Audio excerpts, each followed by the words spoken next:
I never believed in ghosts. Not really. But that was before I felt a cold, muddy hand press against my chest in the dead of night. It was the summer of 1987 when my family moved into an old apartment at Quan Khu 7th, in Saigon. The building smelled of aged wood and damp dust, mixed with the faint, oily tang drifting up from the kitchens below. I was 9, and my room, corner bedroom, closest to the staircase, felt strangely quiet, too quiet, as if the walls themselves were holding their breath. Mom, Lon, was exhausted from her weaving job, her hands smelling faintly of cotton and oil. Dad, though, tried to hide his unease behind a forced smile, but Grandma, Ba Hoi, didn't even pretend. She wandered the apartment muttering prayers, lighting incense in every corner, and pausing to bow low in front of certain floorboards. "This place, it's not empty," she said softly, her eyes fixed on the ground. "Better respect the boy." T. I didn't understand. I thought it was just superstition. We unpacked quickly, dragging boxes across the creaking floorboards. I chose my bed, right above where the old well had been buried 8 years ago. The neighbors whispered about it, but no one spoke openly. A boy named T had fallen in one night, 7 years old, 8 years ago.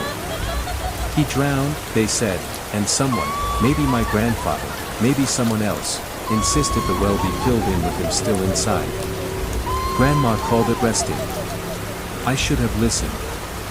That first night, the apartment was silent, except for the occasional creak of the building. And then, tapping. At first, I thought it was the pipes, old with settling, anything normal. But this tapping was deliberate, careful. Coming from directly beneath my bed. I froze, my chest tight, my breath caught. Then I felt it, a small, cold hand, slick with mud, pressing against my chest. My heart slammed against my ribs so hard it felt like it might explode. "Who's there?" I whispered, my voice trembling. Silence. Except for the tapping. The hand didn't move. I bolted upright. The hand was gone. Only the pale moonlight spilling through the blinds reassured me that I wasn't dreaming, though I wished I were. When Mom came in, her eyes wide with concern, I stammered, "There's someone under my bed, a hand." She frowned and touched my forehead. "Q, you probably had a bad dream," she said softly. Dad didn't speak, just shook his head.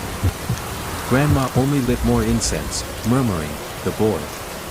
T, he hasn't left." The next morning, the floor smelled damp, muddy, like the earth itself had breathed under the apartment. My German glass-eyed doll, the one in the blue dress, lay face down. One of its eyes had a long scratch, the other glinting as if it had seen something it shouldn't. My stomach twisted. I didn't touch it. That night, I tried to sleep on the couch, away from the bed. But the tapping started again, softer this time, careful, like it was testing me. And then a voice, soft and childlike, whispered through the floorboards. "Let me up, to play with you." I didn't need a translation. The dolls missing, I caught the moonlight, staring, watching, waiting. Grandma lit incense until the room was thick with smoke, bowing low, murmuring prayers in a language I didn't fully understand but could feel in my bones. Dad stayed awake at the table, staring at the floor, shaking his head. Mom held me tight, whispering, "It's just history, Q. Just history." But I knew it wasn't. Whatever had been buried under that floor 8 years ago, it was awake. And it had found me. I lay on the couch, eyes wide in the dark, feeling the floorboards hum beneath me. The cold hand, I knew, could return at any moment. And I couldn't stop thinking about T, 7 years old, trapped forever, waiting for someone to play with him. That night, I learned something I hadn't believed before. Some things buried don't stay buried. And some hands, no matter how small, can hold your chest with a grip you'll never forget. The night after that first encounter, Mom insisted I sleep somewhere else. "Come on, Q. You'll be safer in the neighbor's apartment," she said. Even Dad looked tense, rubbing his temples as if he could scrub the fear from the walls. Grandma only shook her head. "He's still here. He knows," she muttered. I slept in the neighbor's apartment that night, the floorboards too quiet, the air too still. I told myself it was safer. But just as I was drifting into that thin, uneasy sleep, I heard it. A child's voice, soft and high-pitched, barely more than a whisper, carried through the wall. "Let me up. I want to play with you." I bolted upright, heart hammering. The walls of the apartment felt like they were closing in. I could feel the weight of eyes on me, something unseen pacing just beyond the thin partition. I wanted to scream, but my voice was gone, swallowed by the night. Mom and Dad came back for me the next morning. I tried to explain, but words failed. All I could do was point at the floor, my hands trembling. Grandma's eyes filled with sorrow. "He was left alone for too long," she said quietly, and I realized then that she meant more than just the boy. T, the child buried beneath our apartment, had been waiting all these years. The third night, I begged to stay with Mom. But she had to go to the factory early, and Dad was too tired to watch me. Grandma lit incense again, filling my room with a sharp, acrid scent that made my eyes water. "He's coming tonight," she warned. "Be brave, Hugh." I should have been scared, but by then, fear had grown familiar, almost intimate. Around midnight, I heard the tapping again. But this time it wasn't just under the floor. My German glass-eyed doll, the one with the scratched eye, suddenly rolled to the edge of my bed. It faced me, the missing eye seeming to glint in the dim light like it had a mind of its own. Then the bed shifted. Slowly. Deliberately. I froze as I felt the mattress move beneath me, as if invisible hands were dragging it away from the wall. I gripped the sheets, my nails cutting into my palms, but the bed would not stop. And then I saw it. The doll, lifted somehow, pressed itself against my neck. Its one remaining glass eye stared at me, unblinking.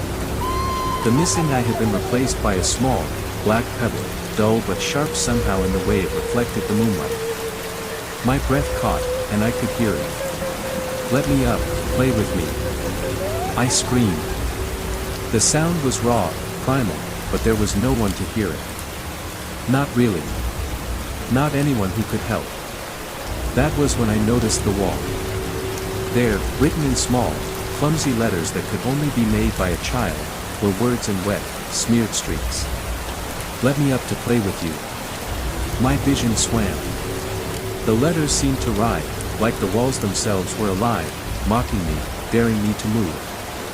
I stumbled backward, gasping, trying to escape the room, but the air itself felt heavy, suffocating. Morning arrived like a relief I didn't deserve. Dad came into the room, his expression grim. I could barely speak. Grandma said nothing, only pointing toward the floor where the old well was buried. It was then that Uncle, though, my dad, decided enough was enough. He told me everything. "T fell in the well in '79, he said. 7 years old. Drowned. Nobody thought to get him out. My father, he said, let him rest. So they buried him under the floorboards. And the doll, it was his. He loved that doll. Couldn't sleep without it. Somehow, it stayed with him. I felt the room tilt. My legs wobbled. The stories Grandma had whispered, the incense, the prayers, they weren't superstition. T had been alive, in some way. His anger, his longing, had been trapped under the floor for 8 long years. And now he wanted someone to play with him. Dad called the neighbors. The floor was open. The old wooden boards creaked and splintered as a small crowd gathered, curious and terrified. The smell that rose was unlike anything I'd known, damp earth, decay, and something almost sweet, like old childhood toys left to rot. At the bottom of the well, they found him. Hair long past his shoulders, tangled and matted. Hands clutching the doll, its missing eye replaced with a black pebble. His skin, somehow preserved, glistened in the dim morning light. The neighbors recoiled, vomiting, gasping, but nobody could look away. He was finally taken away for proper burial on the full moon of the 7th lunar month. After that, the apartment fell silent. No more taps, no more whispers, no more cold hands pressing against me. Almost. Sometimes, when the wind hits just right and the night is perfectly still, I swear I can hear a whisper in my room. Next time, don't forget to bring the doll, to play. And I shivered, remembering that some things buried never truly leave. After T was finally removed from the well, life in our apartment felt normal, at least on the surface. The floorboards no longer creaked with deliberate taps. My doll, the blue one with the black pebble eye, lay quietly in the corner. The air smelled of incense, earth, and faint smoke, but it wasn't oppressive anymore. Mom tried to act cheerful. "See, Hugh. Everything's fine now," she said, tying her hair back before leaving for the factory.